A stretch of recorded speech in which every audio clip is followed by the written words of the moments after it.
Bismillahirrahmanirrahim. Alhamdulillah va salatu vassalamu ala rasulillah thumma amma ba'd.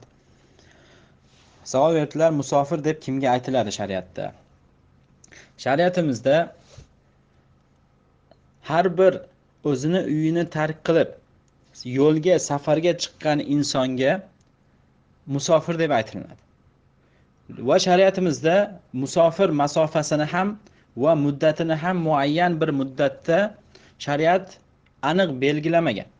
Shuning uchun ba'zi mazhablarda 85 kilometrdan ko'proq bo'lsa safar deb aytiladi. Bu ham bir qavl, lekin mana bu narsaga ochiq shariatda bir cheklov kelmagan.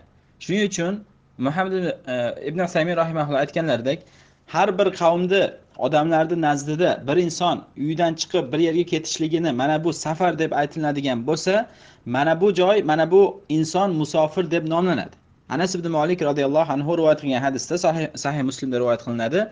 Aytdilarki, Rasululloh sallallohu alayhi vasallam 3 kunga chiqsalar 2 rakat qilib namoz o'qirdilar. Ya'ni 3 kunga bir joyga 3 kunlik yo'lga chiqsalar safar qilib o'qirdilar degan hadis bor.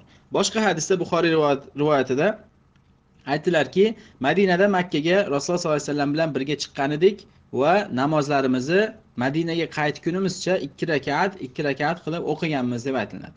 Shunda aytdilarki, Makkada qancha qolgansizlar deganda, Makkada 10 kun qoldik deb aytadi. Hajjatul vadoda.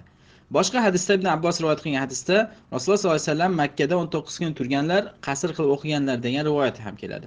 Boshqa hadisda Tabuk jangida Rasululloh sollallohu alayhi vasallam 20 kun mobaynida qasr qilib o'qiganlar rivoyat qilinadi.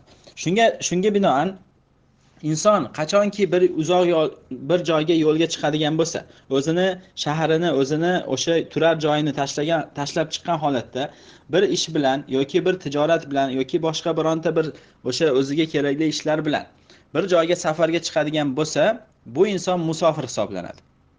To uyiga qaytib kelmagunicha. Magaram agar mana shu borgan joyida istiqomat qilib qolishlikni xohlaydigan bo'lsa, bu inson musofirlik hukmidan chiqib ketadi-da, bu inson o'sha joyda muqim bo'lib qoladi.